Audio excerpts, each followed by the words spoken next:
Bien. Bon, c'est stable. Alors bonjour à tous. Encore une petite vidéo puisqu'il y a pas mal de questions et on a pas mal de réponses. Ah, il va falloir que je vous écrive un truc, sinon l'image va pas être nette. Alors, allez, on va commencer par monsieur Bernard de Montréal. Donc de Montréal. Bien. Alors, Bernard de Montréal, pourquoi en parler?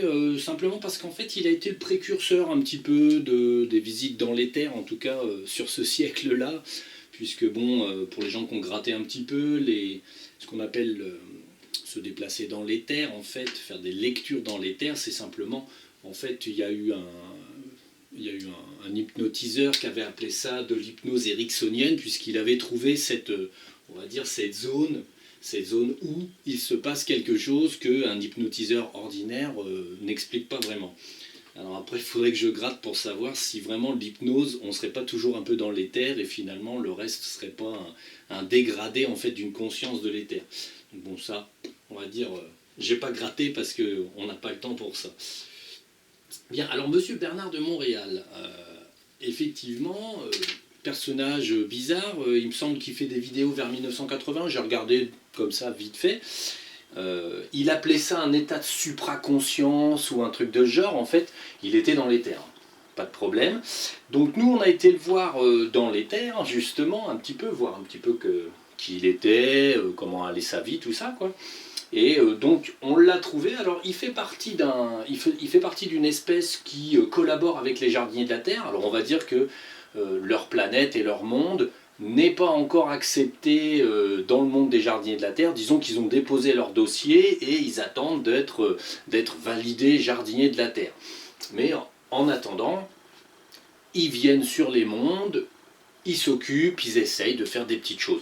Aujourd'hui, Bernard de Montréal, effectivement, alors, question, pourquoi était-il acariâtre, parfois très agressif ou des choses comme ça? Bon, bah, parce que c'était un être humain. Hein. Déjà, c'était un être humain. En plus, il avait des implants, chose qu'il ne savait pas. Et Bernard de Montréal parlait bon, du mal et du bien, des choses comme ça, mais il ne savait pas qu'il pouvait porter en lui, on va dire, une source de contradiction. Donc, tout simplement, bah, voilà, il avait des implants, donc ça lui arrivait d'être parfois informé par ses implants, du coup, bon, bah, il disait des choses qui ne sont pas vraies, et la plupart du temps, il essayait de se connecter à sa conscience personnelle, donc en fait, à aller dans l'éther et puis chercher et trouver les raisons, on va dire, les raisons et les solutions surtout à ses questions personnelles. Donc il a rendu certains services, on ne peut pas dire, hein. C'était quelqu'un de pas désagréable. Bon, alors par contre, donc nous dans l'éther, on a été le voir, et on le trouvait bizarre, donc ce qu'on a fait, c'est que l'entité d'origine, on lui a retiré tous ses implants, tous les trucs qu'il avait. Bon, il nous a dit merci, on va dire, pour ce nettoyage. Maintenant, il est tout propre. Il ressemblait, en espèce, on va dire, il ressemblait à un Homo sapiens, on va dire, sauf au niveau de la tête, il a un système respiratoire, un gros, enfin, c'est plus une trompe, en fait, c'est assez amusant, une espèce des gens agréables, on est allé dans leur monde, hein, un monde agréable, harmonieux, tout va bien, et ils ont un visage, on va dire, avec une forme de trompe respiratoire assez importante. Bon, c'est dû à l'espèce, quoi, voilà. C'est une forme, ça n'a pas d'importance. À part ça, Monsieur Bernard de Montréal a été gentiment suicidé, hein, certainement par les Illuminati ou quelque chose de ce genre. Alors à l'époque, ce qui se faisait beaucoup, c'était l'intoxication par matière radioactive. C'est-à-dire qu'on, sans qu'il le sache, en fait, il a été intoxiqué par une matière radioactive qui a été immiscée soit dans son logement, soit dans l'eau qu'il buvait ou quoi que ce soit, ce qui fait qu'il a attrapé un cancer et en est mort. Voilà, donc ça c'était la façon de faire, on va dire, de l'époque, hein, pour se débarrasser de quelqu'un de gênant. Aujourd'hui, bon, bah, ils font plus comme ça parce que ils voient que c'est beaucoup trop compliqué, heureusement pour moi, hein. Et puis de toute façon je les verrai arriver, donc ils n'ont pas de chance. Donc voilà, voilà. Donc ça c'est Bernard de Montréal, on va dire, voilà Si vous posez la question si c'était quelqu'un de bien, oui, mais il était implanté, donc voilà, il y avait toujours une part en lui qui parfois arrivait en fait, à déborder, et c'est pour ça qu'il avait des sautes d'humeur et des sautes on va dire, aussi au niveau des versions qu'il arrivait à donner, il y a des choses qui ne sont pas exactes. De toute façon, c'est très compliqué comme on va le voir après, de voir des choses exactes, 100%. C'est assez amusant parce que on arrive à avoir du vrai avec du faux, mais en fait avec diverses personnes qui voient que du vrai et on voit aussi du faux, ça va être amusant. Je vais vous donner un exemple comme on est à la période de Noël et toutes les niaiseries, on va dire, autour. Ça sera un exemple sur le Christ, qui d'abord ne s'appelle pas le Christ, s'appelle Yeshua ben Joseph. Christ, c'est le nom que l'Église catholique lui a donné. Il n'a jamais porté ce nom-là. Donc voilà, alors Bernard de Montréal, on va le connecter. Oh non, ça va, oui.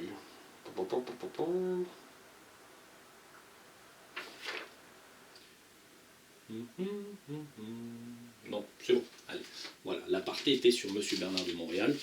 Agréable entité, copain des jardiniers. Alors, on va parler un petit peu, parce que ça c'est une question que beaucoup de gens se posent, comment ça se passe, on va dire, le royaume des morts.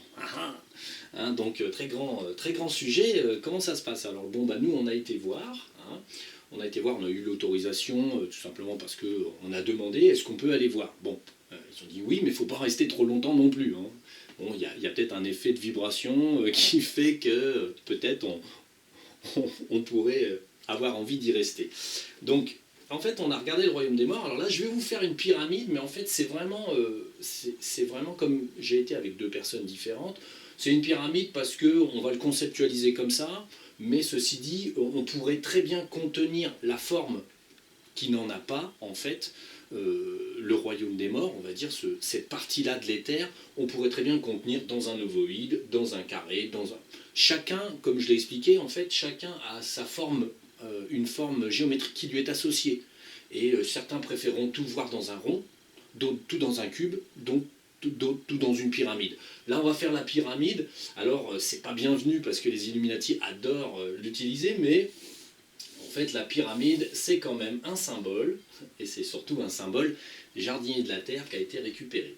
Alors, on peut dire, si on veut résumer, on va dire qu'ici, vous avez, on va tracer un petit trait, vous avez la zone où vous êtes vivant, hein, et là, vous avez la zone où vous êtes mort. Hop, vous passez de l'autre côté. Donc, c'est une zone d'état de conscience, entre guillemets. C'est-à-dire que dans l'éther, vous pouvez très bien, en tant que vivant, hop, passer cette petite zone et aller voir qu'est-ce qui se passe dans le monde des gens soi-disant décédés. Alors, en fait, ils sont décédés à la troisième dimension. Mais bon, c'est qu'un état. On laisse l'automobile ici, hein, parce que votre corps, comme le disait l'observant pas, est votre véhicule. Alors, on laisse sa petite voiture. Voilà, téléguidé. On laisse sa petite voiture et vous êtes le conducteur. Donc, bon, en tant que conducteur, à un moment donné, vous pouvez toujours aller voir ce qui se passe du côté des conducteurs et non plus du côté des automobiles de 3D. Hein. Donc, on est allé voir. Alors, on a la zone du bas, en fait, ici où on est dans le royaume des morts, mais on est dans l'entrezone. Ça, on peut appeler ça les limbes. J'ai pas révisé là. Alors là, les limbes, ça doit être compliqué. Alors je vous l'écris comme ça, mais ça doit certainement pas être bon. Donc il y a peut-être un Y là, parce que c'est certainement un mot qui est issu du grec. Donc ici, on a les limbes. Ce qu'on peut appeler les limbes. On va dire, après, on peut diviser entre guillemets les limbes en deux, et ici, on pourrait appeler ça le bas astral. On garde le terme limbe, tout simplement parce que c'est une zone incertaine. Ça patauge. Alors, si une entité, un chauffeur, hop, si le chauffeur, lui, quand il décède, lui conçoit qu'il va arriver ici, par exemple, il conçoit qu'il va arriver dans l'astral, qu'il va arriver au paradis, qu'il va arriver au Valhalla, qu'il va arriver tout là où toutes les personnes qui ont une religion conçoivent ça. Bon, si la personne est suffisamment claire d'esprit, elle traversera le bas astral où se trouvent tous les démurgiens. Démurge. Oh, il nous fait chier. Démurgiens. Hop. Démurgiens, toutes les entités basiques, pourries, nazes, enfin tout ce qui est pas top. Ici, on est plutôt dans un petit brouillard, on va dire. C'est les limbes, c'est du petit brouillard. On va dire une personne. Le Psan Plat l'a expliqué, par exemple, dans un de ses livres où il appelle ça c'est les 3 vies. Dans les 3 vies, en fait, il cite 3 morts, plutôt. 3 personnes qui meurent et qui montent on va dire, qui montent et puis voilà, qui sont accueillis plus ou moins là où il est là. Et il en a un, en fait, le problème, c'est que comme il ne croit à rien, ne conçoit rien et ne sait rien de la mort et ne pense rien de la mort, le problème, c'est que il traverse un peu le bas astral parce qu'il ne voit pas vraiment ce que c'est, puis il arrive dans les limbes en tant qu'entité, là, petite lumière, pouf, pouf, pouf, puis il ne sait pas trop quoi faire. Alors il est dans une... S'il est dans une certaine ignorance, il va être attiré par une sorte de boue ignorante. S'il est dans le doute, il va être dans un brouillard de doute. Voilà, c'est une zone où on peut facilement se paumer, on va dire. Alors vous avez quand même les vivants qui parfois, les gens un petit peu médiums et tout, qui peuvent envoyer des pensées genre oui, il faut que tu montes au paradis. Alors bon, les pensées arrivent à traverser les limbes et font comme des petites étincelles en fait, c'est assez amusant, on a vu ça autour d'une entité, en fait ça fait des petits points lumineux, les pensées lui font des petits points lumineux essayant de dégager un petit peu le brouillard pour que la personne accède à un niveau de conscience supérieur. Donc bon, ça c'est quand les vivants s'occupent d'essayer de guider entre guillemets quelqu'un. Quand c'est dans l'éther, c'est différent. On prend la personne, on lui dit bah, viens là, on te monte direct, par exemple ici. Donc je vous expliquerai après. Là c'est on va dire la zone normale. C'est la zone normale. Bon, on va dire c'est pour toutes les personnes normales qui décèdent. Toutes les personnes normales qui décèdent, qui passent les limbes, qui s'imaginent être au paradis ou quoi que ce soit. En fait, toutes les personnes arrivent dans ce lieu-là et si une personne de la zone normale se préoccupe de tiens, qu'est-ce qu'il est devenu, lui, il peut aussi lui envoyer des pensées pour éclaircir ses limbes de façon à ce que la personne monte. Il y a quand même une assistance d'ici à là, et puis ensuite il y a les gens sur Terre qui parfois en fait se pensent qu'il faut qu'ils guident quelqu'un. Donc ça dépend, en fait, voilà, on peut quand même dans les limbes, on peut y passer un certain temps, je dirais même un temps extrêmement long, puisque le temps n'existe pas. Donc il faut quand même concevoir qu'il y a ce petit effet-là. Quand on est dans les limbes, il peut y avoir, on va dire, un temps extrêmement long qui peut s'écouler avant qu'on finisse par monter au moins au premier étage et puis découvrir un petit peu que finalement la mort c'est pas si chiant, quoi. Donc voilà.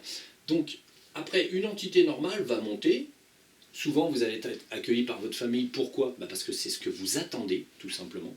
Comme vous attendez d'être accueilli par votre famille, au moment où vous mourrez, votre famille, entre guillemets, les gens qui sont là-haut, qui se sont créés... Alors, les gens créent encore un petit peu des sortes de sphères, hein, des millions et des milliards de sphères, dans lesquelles ils mettent ce qu'ils ont envie. Un arbre, une maison, il y en a qui habitent en ville, il y en a qui habitent à la campagne, il y en a qui habitent au bord de mer, à Bora Bora. En fait, les gens se créent leurs petits habitats personnels, leurs petits paradis. Alors bon, ces sphères ne sont pas nécessairement séparées les unes des autres, mais peuvent être un peu séparées. Quand vous avez un rêve qui vous est vraiment très personnel, bon, vous avez une sphère un peu séparée des autres, et puis bon, certaines sphères peuvent peut-être se joindre, et puis tiens, on visite, bonjour, on va se voir. Donc c'est ce qui a été appelé le paradis.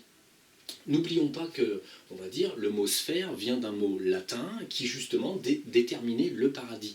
Enfin, c'était en ancien grec. C'est assez amusant puisque c'était pas faux en fait entre guillemets, puisque dans la pyramide ou la forme qu'on veut, on crée des sortes de sphères personnelles, comme je vous ai expliqué que vous en aviez une, et en fait, on y vit. Alors, souvent, vous allez avoir toute votre petite famille, votre entourage, tous les gens que vous aimez bien, qui vont, quand ils meurent, tiens, t'es là, tiens, je vais habiter dans ta sphère, et cette personne peut y rajouter un petit bout de son imagination, et hop, étendre la sphère.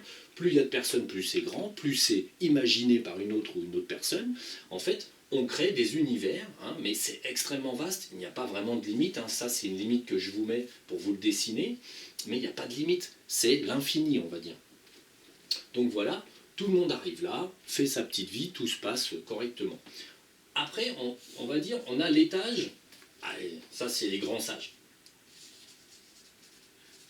Les grands sages, alors, des personnes qui ont passé leur vie à, qui étaient là avant, et puis qui ont évolué, et puis qui vont là.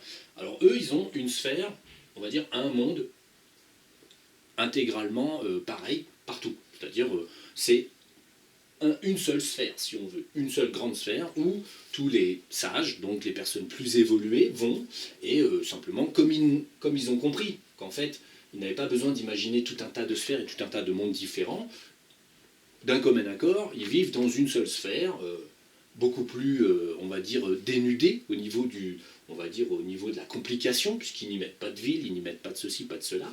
Mais ici, là, ces gens-là, par contre, ont un peu mission aussi d'aider un petit peu les petits gars de 3D. Eux, ici, ils sont occupés à vivre, à être en vacances. Ils peuvent vivre 1000 ans, 10 000 ans, 100 000 ans dans des mondes idylliques où tout se passe bien, il n'y a pas de guerre, il n'y a pas de bataille, il ne se passe rien. C'est le paradis, en fait, l'idée du paradis. Eux, là, sont beaucoup plus conscients, donc quand quelqu'un a un problème, il y a quelqu'un qui me disait qu'il était un peu magnétiseur, ceci, cela, et ben en fait, on a ici un grand sage, là, c'est un mec avec une grosse tête, il a le melon, quoi. Donc bon, lui, il s'occupe d'une personne qui est sur Terre. Quand on a une entité dite lumineuse qui se pointe dans nos vies et qui nous fait des bric-à-brac pour nous faire réaliser quelque chose, il vient de là, il vient pas de là. En général, vous pouvez avoir des visites des gens qui sont là parce que, tiens, ils se préoccupent, mais c'est rare, puisqu'en fait, quand on est là, on n'a pas envie de descendre sur Terre, mais quand on est là, on s'occupe quand même de ce qui se passe, qui se bricole là. On va dire que eux, bien sûr, gèrent un petit peu comment ça se passe ici, que tout aille bien, et puis ensuite, ils gèrent aussi un petit peu la Terre. J'ai le cas d'une personne là, qui est du côté de Nice, il me semble, et en fait, un grand sage comme ça est venu opérer dans sa vie, lui montrer qu'il pouvait être magnétiseur, des choses comme ça, avec des petites astuces, des machins, des trucs quand même.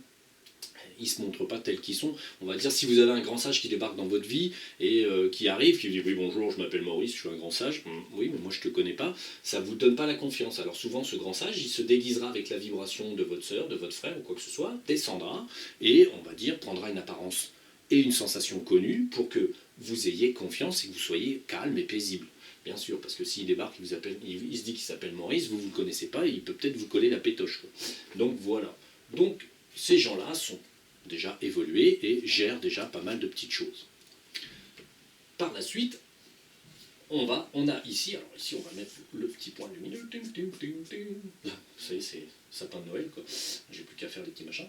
Ici on a les jardiniers de la Terre, hein, toujours les mêmes.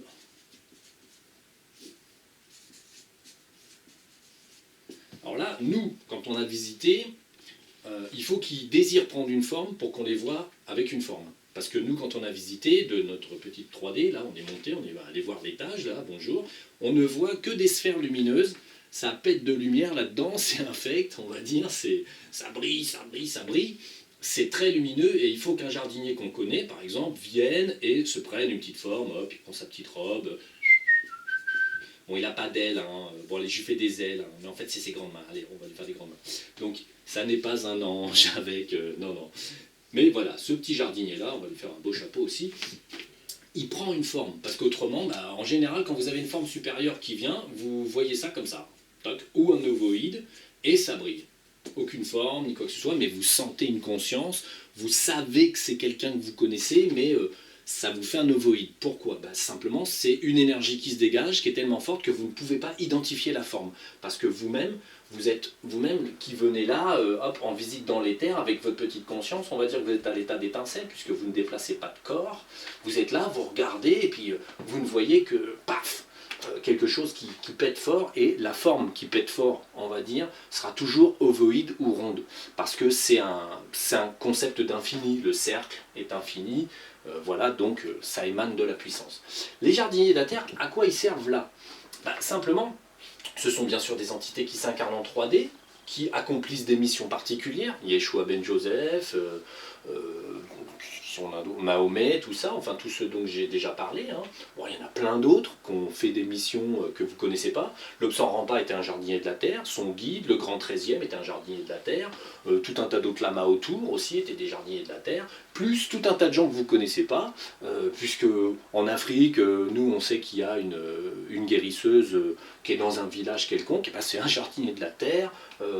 Au nord de l'Alaska, enfin au nord de la Russie, dans une tribu de gens qui habitent dans des petits tipis, c'est pareil, bon bah il y a un jardinier de la Terre, en fait, voilà, vous avez tout un tas de jardiniers de la Terre que vous ne connaîtrez jamais, qui font, on va dire, mais ils font rien, c'est des nuls, ah si, ils émanent de la lumière, ils communiquent entre eux sur la planète, et en fait, ils surveillent, en général, vous avez toujours un jardinier de la Terre proche d'une source d'énergie particulière, qui surveille que tout va bien, et qui agence, on va dire, qui par sa présence agence un peu la lumière, lutte contre l'ombre, enfin bon voilà, ils sont là pour quelque chose. Alors ici, autant préciser que les démurgiens, les trous du cul en tout genre, là, Là, les limbes, ils peuvent peut-être essayer de gratter quelqu'un et de le tirer, mais alors ici, vous êtes dans un espace qui est protégé par les gardiens de la galaxie. Alors c'est pas le film hein, avec Yéyé, les petites musiques. On va dire vous avez les jardiniers de la Terre et ensuite vous avez les gardiens de la Terre, donc gardiens des galaxies. Ce sont des entités extrêmement, on va dire, si vous avez la source ici de toute chose, hein, on va faire un beau soleil, la source de toute chose, les gardiens sont, entre guillemets, sa division principale. Ils donnent des ordres aux gardiens et en fait, quand vous êtes mort, que vous soyez dans n'importe quel étage, vous êtes sous la lumière, on a été voir, on a pris ça pour la source au départ, et en fait non, c'est, on va dire, c'est les gardiens. Ils sont gardiens de la Terre, gardiens des galaxies, gardiens de toutes choses. Une fois on en a croisé un qui est monté au centre de la galaxie, il est venu faire un tour, salut, ouais ça va, ça se passe bien, parce qu'il avait trouvé qu'on foutait pas mal le bordel sur Terre et que ça commençait à se nettoyer, donc il était venu voir au centre de la galaxie, si tout se passait bien, il a dit oui, oui, on a vu. Il nous a dit au centre de la galaxie, on a vu que c'était le départ et que vous faisiez quelque chose. Voilà. Donc, ces gardiens de la galaxie créent un espace protégé en connexion avec la source. C'est, on va dire, un gardien de la galaxie, c'est même au-dessus. Alors, on a demandé la dimension de vie des gardiens de la galaxie, ça commence à devenir compliqué, quoi. Quand on est au centre de la galaxie, on est en 18-24e dimension, mais quand un gardien de la galaxie vient au centre de la galaxie, il est énorme. C'est-à-dire que c'est une forme très voilée, enfin, c'est comme des petits voiles qui flottent dans l'océan galactique. C'est une immense lumière, mais ça couvre un espace monstrueux. Ça couvre plusieurs, on va dire plusieurs fois notre système solaire en dimension, en taille, si on devait le mesurer avec nos petits décamètres. Il fait 2-3 fois notre système solaire. Quand il arrive au centre de la galaxie, il est imposant. Et le centre de la galaxie est archi imposant. Donc, on va dire, c'est des créatures hein, qui sont dans des dimensions tellement vastes que quand ils se manifestent, même en 18-24e dimension, ils sont assez difficilement mesurables, on va dire. Donc les gardiens de la galaxie, en fait, émanent la lumière de la source et créent un espace où là, le démiurge, c'est même pas la peine d'en parler. Si là, ici, les gens qui sont là, il n'y a pas de démiurge. Ça n'existe pas. Effectivement, les gens conservent certainement des petites traces d'implants, comme d'ailleurs ces grands sages parfois, conservent des traces d'implants, mais ils sont éteints, on va dire. Quand vous êtes en haut, ceux qui sont là ne pompent aucune énergie, ça leur est totalement impossible. Il y a comme une barrière infranchissable pour le démiurge. On va dire c'est ça qu'il faut comprendre. Le démiurge, bon, il fait partie de la création, mais il y a des endroits où il ne va pas. Il ne peut pas. Ici, c'est protégé. Le démiurge ne peut pas monter là, chez les jardiniers, les embêter, ou là, ou là. C'est impossible. Quand vous êtes du côté des gens qui sont au-delà de la 3e dimension, en 4e et autres dimensions, on va dire, vous êtes tranquille. Il n'y a pas de guerre, il n'y a pas, ici, vous ne vous battez pas, il n'y a pas de méchants. Quand quelqu'un meurt, un Illuminati complètement con, vastement percuté du caisson, quoi, qui est sûr qu'il appartient au démiurge et patati patata, ici, dans le bas astral, on lui crée sa petite sphère pleine de merde, et il est enchaîné au démurgien, il a que des problèmes, et sa vie est sombre, il est soumis, il est mauvais, il est méchant, jusqu'au jour où il finira par se dire enfin quand même c'est vachement chiant, quoi. Donc bon, il traversera peut-être les limbes pour aller voir ce qui se passe en haut, quoi. Quand vous pensez que vous êtes méchant, vous allez vers le monde des méchants, vers le monde des démurgiens et ceci, cela, parce que vous êtes sûr que c'est là que vous devez aller. Mais si tout d'un coup, au bout d'un certain temps que vous vous réincarnez et tout, vous dites ah ouais je suis méchant mais moi ça me rapporte pas grand chose, en fait, en fait un jour peut-être en lisant un livre ou en écoutant quelqu'un, bah, vous montrez là, au moins allez voir ce qui se passe, et là vous serez débarrassé, au moins momentanément, de vos implants. Donc voilà.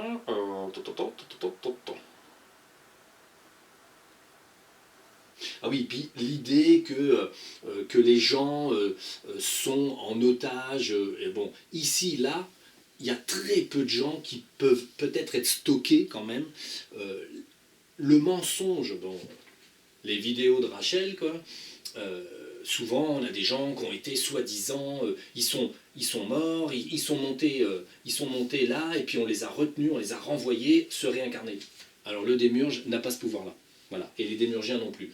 Quand vous mourrez, vous montez, et quand vous vous réincarnez, on va dire, vous avez la petite salle des réincarnations, hein, tac, une jolie petite salle avec des petites paillettes et machin et trucs. Vous avez la salle de réincarnation où vous vous dites, oh, bah, c'est bon, allez, tiens, je vais m'incarner. Vous prenez des conseils parce que les grands sages ont un conseil ici pour vous, on va dire, vous conseiller comment, quoi faire, patati patata.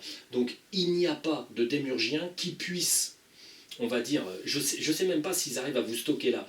Volontairement, si vous voulez rester avec eux, bah, vous n'avez même pas traversé les limbes, donc vous pouvez encore vous paumer dans le bas astral en vous imaginant, mais vous y restez. C'est-à-dire que vous ne vous réincarnerez jamais du bas astral jusqu'en bas. Si vous vous êtes réincarné, c'est au moins que vous êtes monté là, et qu'on vous a pris en charge, et qu'on vous a renvoyé pour que vous appreniez quelque chose. Vous ne pouvez pas vous réincarner du bas astral, il n'y a pas, on va dire, de dispositif pour que vous vous réincarniez. Les gens peu conscients, effectivement, mais bon, qui traversent au moins ce merdier, tombent là, on leur dit, bah tu vois, tu vas faire ci, tu vas faire ça, bon, ils sont des gens pas très évolués, bon, bah effectivement, peuvent se réincarner rapidement pour qu'ils apprennent, jusqu'à obtenir une énergie où ils vont commencer à y voir quelque chose là. Parce que si vous êtes trop jeune, à la rigueur, vous n'allez pas y voir grand-chose dans l'astral, vous êtes un peu dépassé par les événements, mais en fait, quoi qu'il arrive, il n'y a pas de démurgiens qui ont un petit dispositif pour vous envoyer avec des petits points de caca partout, tout marron, tout caca. Donc vous ne rentrez pas dans leur salle, là, et ils vous réincarnent. C'est totalement faux, ils n'en sont pas capables. Les démurgiens n'ont pas, on va dire, d'étincelle divine, et une personne qui se serait paumée à penser qu'elle doit faire le mal ne peut pas être envoyée sur Terre en pleine conscience, on va dire, qu'elle est au service du démurge et ceci, cela. Quand vous avez un imbécile d'Illuminati qui devient un Illuminati sur Terre, c'est juste une entité un peu bébête, qui se réincarne et puis qui se laisse embobiner dans des tas de systèmes et puis qui, bah, voilà, finit par être un Illuminati, finit par croire que la divinité principale c'est le démurge et finit par faire des messes noires, se retourner le bide, enfin faire des trucs comme ça. Bref, le monde des idiots, quoi. Donc voilà, il n'y a pas de, on va dire, de stade où vous êtes stocké et renvoyé par le démurge, en fait, par un démurgien et ceci, cela. Ils n'ont qu'une importance relative, on va dire, sur la 3D, dans le bas astral, ils foutent le brin, mais en fait, ils ne peuvent même pas passer les limbes, parce que les limbes, c'est comme un brouillard, une vapeur, qui se trouve juste avant.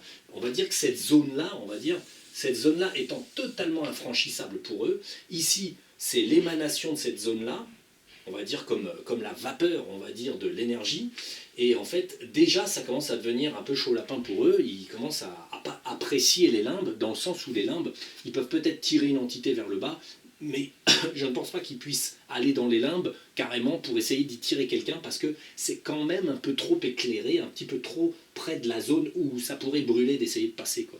Je pense qu'un démurgien, si on le passe là, il crame net.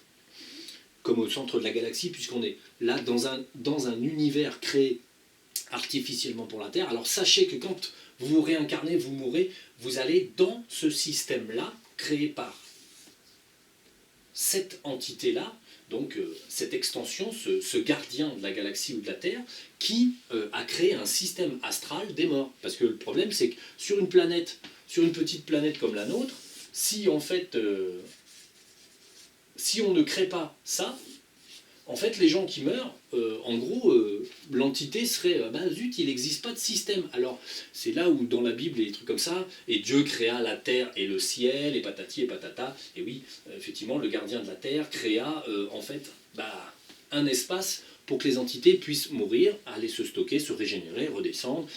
Il faut un espace comme celui-ci. Après, évidemment, quand vous en avez marre, on va dire, de monter les étages, vous pouvez très bien aussi repartir. Certainement, il n'y a pas besoin d'autorisation spéciale pour repartir dans un autre espace d'incarnation si vous ne voulez pas continuer l'expérience sur la Terre, bien sûr.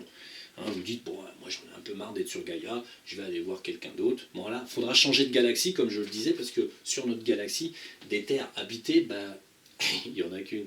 C'est dommage, hein. Moi qui pensais qu'il y en avait des centaines. C'est vraiment une information amusante.